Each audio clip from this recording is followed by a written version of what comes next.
গণহত্যা মামলায় সাবেক আইজি সহ ৮ কর্মকর্তাকে শোন অ্যারেস্ট। আলাদা মামলায় ফের আনিসুল হক ৫ ও জেকব ৩ দিনের রিমান্ডে। সচিবালয়ে প্রথমবারের মতো উপদেষ্টা পরিষদের বৈঠক, অনুমোদন পেতে পারে ট্রাইব্যুনাল অধ্যাদেশের সংশোধনী প্রস্তাব। আওয়ামী লীগকে নিয়ে বক্তব্যের ভুল ব্যাখ্যা দেওয়া হয়েছে বললেন ফখরুল। কোন দলকে নিষিদ্ধ করা হবে কিনা সেই সিদ্ধান্ত জনগণের। ৭ কলেজকে বিশ্ববিদ্যালয়ে রূপান্তর করতে ঢাকা কলেজ পরিদর্শনের শিক্ষা উপদেষ্টা, আলোচনা করে সংস্কারের আশ্বাস। বিশেষজ্ঞ কমিটি অতি শীঘ্র করতে যাচ্ছি সর্বোচ্চ স্তরে এবং সেগুলোকে সমন্বিত ভাবে একটা প্রাতিষ্ঠানিক রূপ কি করে দেওয়া যায় সেটার নাম তোমাদের সকলের সাথে আলোচনা করেই দেওয়া হবে। বকেয়া বেতনের দাবিতে পঞ্চম দিনের মতো চন্দ্রা নবীনগর সড়ক অবরোধ পোশাক শ্রমিকদের। ৩ শ্রমিকের বাস চাপা নিয়ে উত্তেজনা। এবং আমদানি শুল্ক কমানোর প্রভাব পড়েনি তেলের বাজারে, বোতলজাত তেলের সরবরাহ সংকটের অজুহাত, ব্যবসায়ীদের পাল্টাপাল্টি দোষারোপ। দেখছিলেন শিরোনাম সংবাদ দুপুরে, সঙ্গে আছি আমি শারমিন নাসি। এবারে বিস্তারিত। জুলাই আগস্ট গণহত্যার সুপ্রিম কমান্ডার ছিলেন তৎকালীন আইজিপি চৌধুরী আব্দুল্লাহ আল মামুন, আর সাবেক সেনা কর্মকর্তা জিয়াউল আহসানকে বসনিয়া হার্জেগোভিনিয়ার কসাই রোদভান কারাদিপচের সঙ্গে তুলনা করেছে প্রসিকিউশন। আন্তর্জাতিক অপরাধ ট্রাইব্যুনালে ৮ পুলিশ ও সেনা কর্মকর্তার উপস্থিতিতে শুনানিতে এ কথা বলেন চিফ প্রসিকিউটর। পরে তাদের কারাগারে পাঠানোর পাশাপাশি ১ মাসের মধ্যে তদন্ত প্রতিবেদন দিতে নির্দেশ দেন ট্রাইব্যুনাল।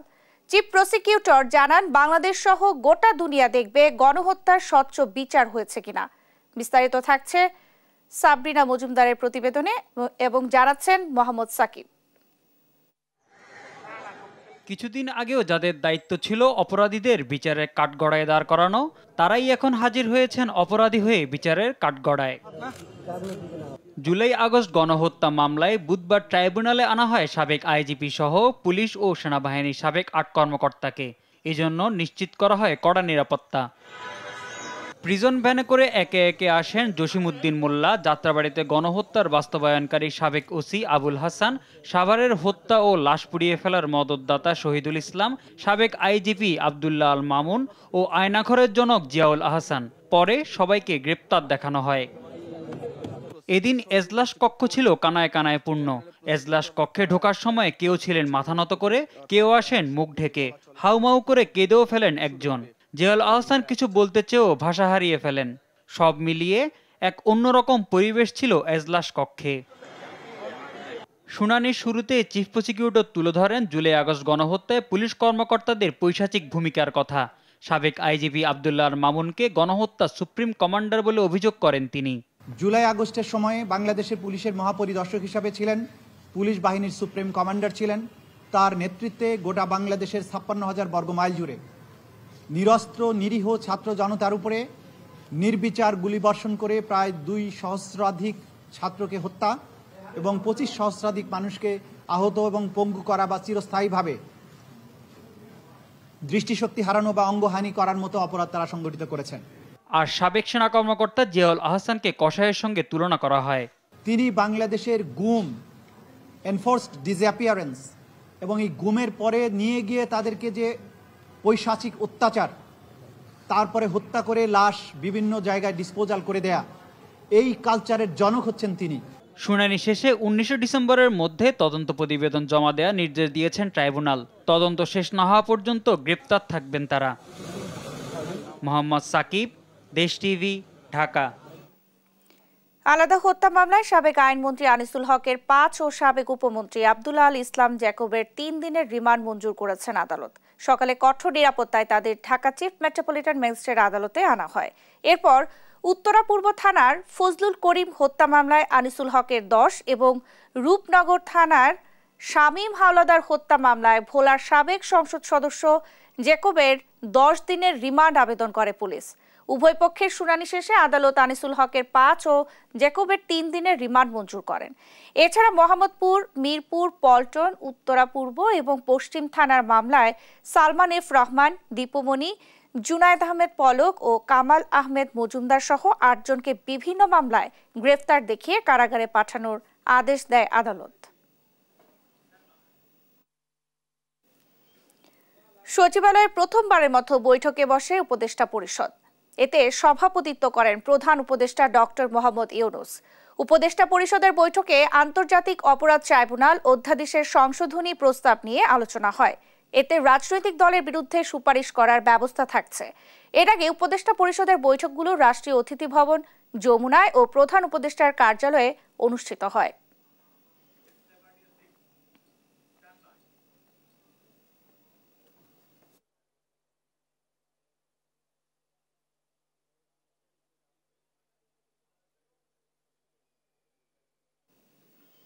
এ বিষয়ে আরো জানাতে সরাসরি যুক্ত হচ্ছেন সহকর্মী জান্নাতুল মোহনা। মোহনা, উপদেষ্টা পরিষদের বৈঠকের বিষয়ে কি জানতে পেরেছেন, আমাদের বিস্তারিত জানাবেন।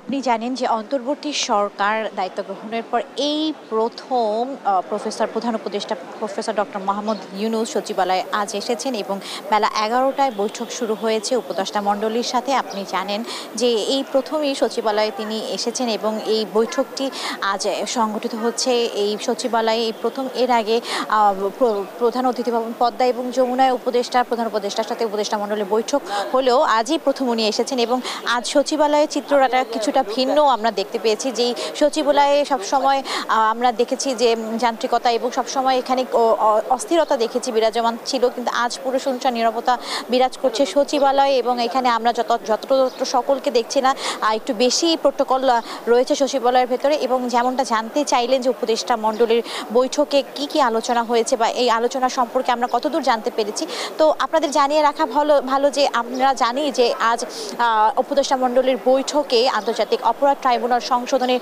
খসড়া উপস্থাপন করা হবে এবং এই খসড়ার মোতাবেক কি সিদ্ধান্ত নেবেন উপদেষ্টা মণ্ডলী তা আমরা জানতে পারবো। আর কিছুক্ষণের মধ্যেই যেহেতু বৈঠক শেষ হলেও উপদেষ্টা অন্যান্য যারা রয়েছেন আমরা দেখেছি তারা বের হচ্ছেন। আমরা ধর্ম উপদেষ্টাকে বের হতে দেখেছি, এর আগে স্বরাষ্ট্র উপদেষ্টাকে আমরা বের হতে দেখেছি এবং তারা বের হওয়ার পর আমাদের সাথে এখন পর্যন্ত কথা বলেনি, তবে হয়তো কিছুক্ষণের পরে আমরা আইন উপদেষ্টার থেকে কিংবা প্রধান উপদেষ্টার প্রেস উইং থেকে যেই প্রেস ব্রিফিং হয়ে থাকে সেই প্রেস ব্রিফিং থেকে হয়তো আমরা জানতে পারবো যে আসলে উপদেষ্টা মণ্ডলীর বৈঠকে কি কি সিদ্ধান্ত নেওয়া হয়েছে। এর মধ্যেও আপনাদেরকে জানাতে চাই যে আমরা জানতে পেরেছি যে আইসিটি অ্যাক্ট যেটি ছিল সেটি সংশোধনের যে প্রস্তাব, সেই সংশোধনের প্রস্তাবের খসড়াও আজ জমা দেওয়া হয়েছে এখানকার বৈঠকে এবং এরপরেই হয়তো আমরা জানতে পারবো যে এই বৈঠক থেকে এই আইন নিয়ে কি সংশোধন করা হয়েছে, আইনের কোন কোন ধারা সংশোধন করা হয়েছে।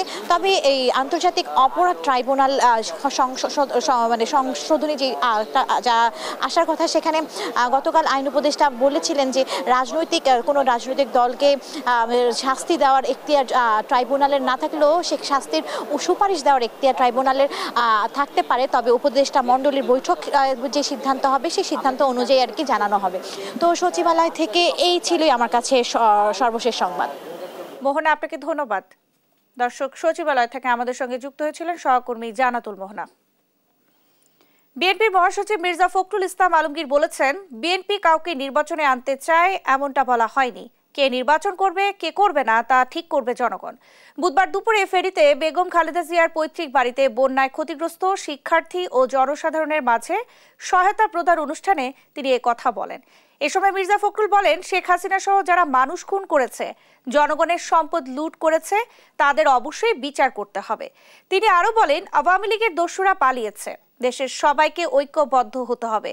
নতুন সরকার জঞ্জাল পরিষ্কার করে একটা নির্বাচন দিবেন, সেই নির্বাচনের মাধ্যমে দেশ গণতন্ত্রের পথে আবারও এগিয়ে যাবে।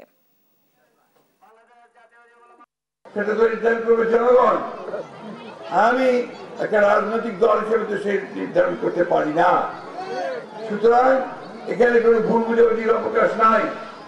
আমরা কখনোই কাউকে কোনো দলকে নির্বাচন করতে দিতে মানা করিনি, কিন্তু যারা হত্যা করেছে, যারা মানুষ খুন করেছে, যারা অন্যায় করেছে, দেশের আপনার সম্পদ নষ্ট করেছে, বিদেশে টাকা পাঠিয়ে দিয়েছে, তাদেরকে অবশ্যই হাসিনা সহ সকলকে নিয়ে সেখানে বিচার করতে হবে, তাদেরকে শাস্তি দিতে হবে। 7 কলেজকে বিশ্ববিদ্যালয়ে রূপান্তর করা সম্ভব কিনা এই নিয়ে আলোচনা করে সিদ্ধান্ত নেওয়া হবে বলে জানিয়েছেন শিক্ষা উপদেষ্টা ওয়াহিদুজ্জামান।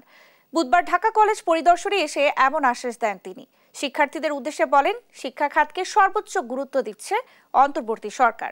সবাইকে ধৈর্য ধরার আহ্বান জানিয়ে বলেন, দ্রুত পর্যবেক্ষক কমিটি গঠন করা হবে এবং তারা গুরুত্বের সঙ্গে কাজ করবে।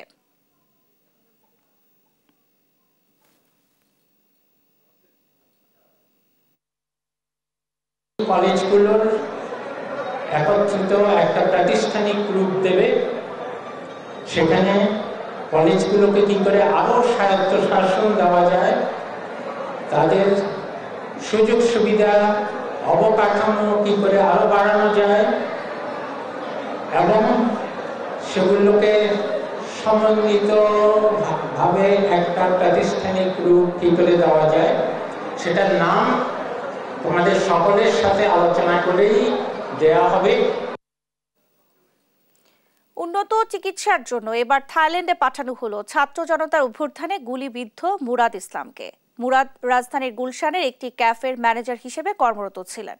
বুধবার সকালে রাজধানীর হযরত শাহজালাল আন্তর্জাতিক বিমানবন্দর থেকে তাকে নিয়ে ব্যাংককের উদ্দেশ্যে রওনা দেয় বাংলাদেশ বিমানের একটি ফ্লাইট। এ সময় স্বাস্থ্য অধিদপ্তরের মহাপরিচালক অধ্যাপক ডাক্তার মোহাম্মদ আবু জাফর ও নাগরিক কমিটির নেতা ডাক্তার আহাদ তাকে বিদায় জানায়। ন্যাশনাল ইনস্টিটিউট অব নিউরোসায়েন্সেস ও হাসপাতালের চিকিৎসকরা জানিয়েছেন, গলায় গুলিবিদ্ধ মুরাদের হাত ও পা সচল করতে রোবোটিক ফিজিওথেরাপি প্রয়োজন, কিন্তু দেশে রোবোটিক ফিজিওথেরাপির ব্যবস্থা না থাকায় তাকে থাইল্যান্ডে পাঠানো হচ্ছে। এর আগে আরও 5 জনকে চিকিৎসার জন্য দেশের বাইরে পাঠিয়েছে অন্তর্বর্তীকালীন সরকার। স্বাস্থ্য উপদেষ্টা নূরজাহান বেগম জানিয়েছেন, বিদেশে শুধুমাত্র তাদেরই পাঠানো হবে যাদের চিকিৎসা দেশে সম্ভব নয়। ফিজিওথেরাপির জন্য আমাদের দেশে যে মানে ফিজিওথেরাপি আছে তার চেয়ে বেশি মডার্ন, যেটাকে আমরা রোবোটিক থেরাপি বলি, সেটার জন্য আমরা পাঠাচ্ছি। আপনি হয়তো জানেন যে এর আগে আমরা আরও 5 জনকে পাঠিয়েছি। সবার আগে গিয়েছে মুছা, 7 বছরের ছেলে, ও সিঙ্গাপুরে আছে। আমাদের অন্যান্য মন্ত্রণালয়ের সাথে কর্পোরেশনে এবং সম্মিলিত প্রয়াসে স্বাস্থ্য মন্ত্রণালয় এবং আমাদের উপদেষ্টা মহোদয়ের তত্ত্বাবধানে আমরা এটি করেছি।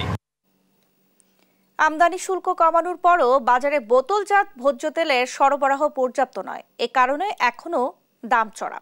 এ নিয়ে পাল্টাপাল্টি দোষারোপের খেলা চলছে খোদ ব্যবসায়ীদের মধ্যেই। এরই জাতাকলে নাভিশ্বাস উঠছে সাধারণ মানুষের।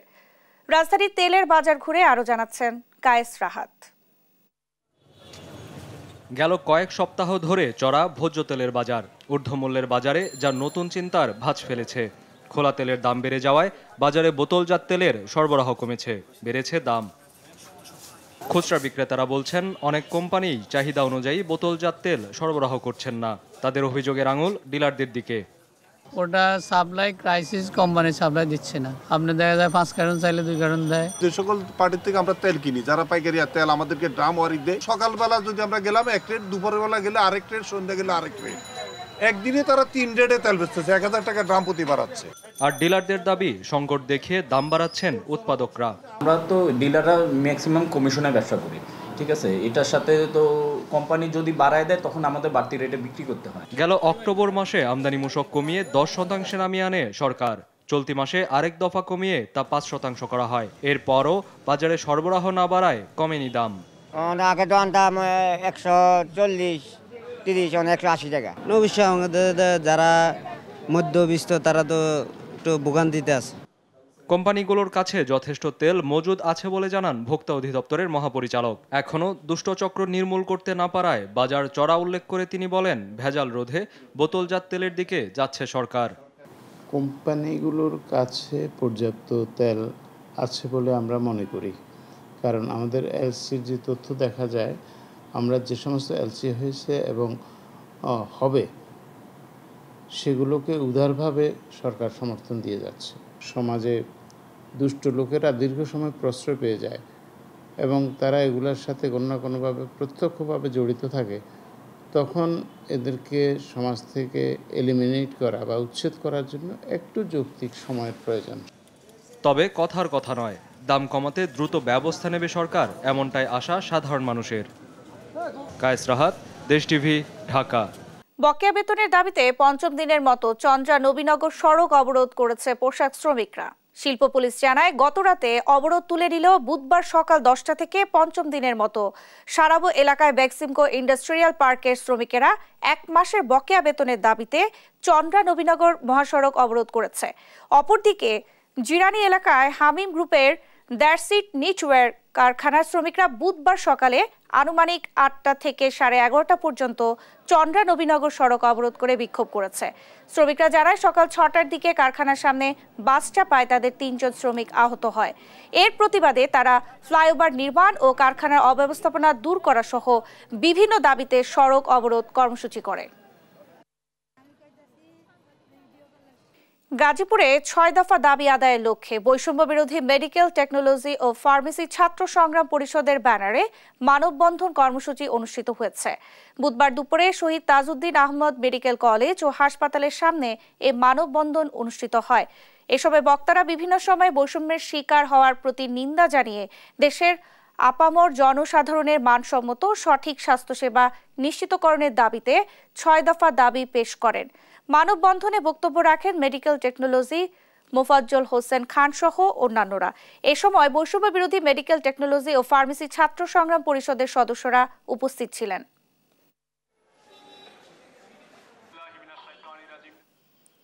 রংপুর নগরীতে অপরাধ নিয়ন্ত্রণ ও অপরাধী শনাক্ত করতে বেগ পেতে হচ্ছে নগর পুলিশকে।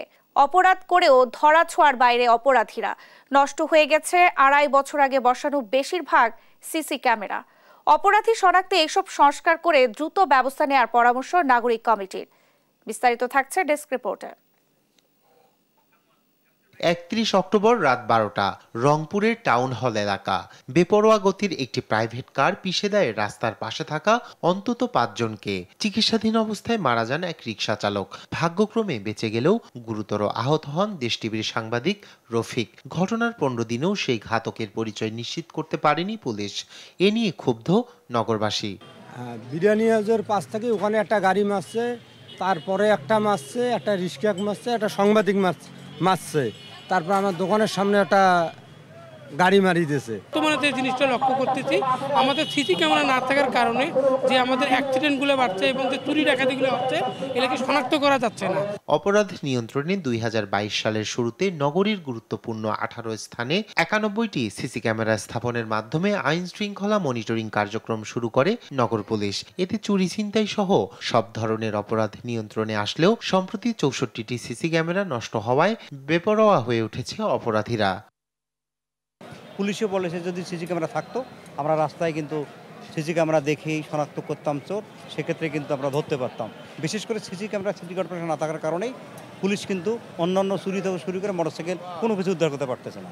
হরহামেশাই নগরীতে ঘটছে মোটরসাইকেল চুরির ঘটনা। গেল 1 মাসে শুধু কোতোয়ালি থানায় অভিযোগ পড়েছে কমপক্ষে 5টি। এ অবস্থায় নিরাপদ নগর গড়তে পুলিশি তৎপরতা বৃদ্ধি এবং নষ্ট হওয়া সিসি ক্যামেরা সচল করার দাবি সচেতন মহলের। চালককে যেমন শনাক্ত করতে পারেনি, পাশাপাশি এই ঘটনার কোনো আলামত উদ্ধার করতে পারেনি। আমরা মনে করি যে আসলে আজকে নগর জুড়ে যে চোর ছিনতাইকারীদের যে দৌরাত্ম্য বেড়েছে, এক্ষেত্রে আসলে প্রধানতম যেটি দুর্বলতা যে আসলে নগরের গুরুত্বপূর্ণ স্থাপনাগুলোতে সিসি ক্যামেরা না থাকা। অপরাধ নিয়ন্ত্রণ এবং অপরাধী শনাক্তে প্রয়োজনীয় উদ্যোগ নেওয়ার কথা জানিয়েছে মহানগর পুলিশ। বেশ কিছু সিসি ক্যামেরা ইতিমধ্যে নষ্ট হয়েছে বিভিন্ন কারণে। তো এটার ভিতরে আপনার সিটি কর্পোরেশনের কিছু দেওয়া সিসি ক্যামেরা ছিল, আমাদের মেট্রোপলিটনের পক্ষ থেকে দেওয়া ছিল। তো আমরা খুব সম্প্রতি এটা আমরা ঠিক করে ফেলতেছি, এটা কার্যক্রম চলতেছে। শীঘ্রই প্রয়োজনীয় ব্যবস্থা নিয়ে নগরকে নিরাপদ করতে জোর দাবি নগরবাসীর। নিউজ ডেস্ক, দেশ টিভি। দেখছেন সংবাদ দুপুর।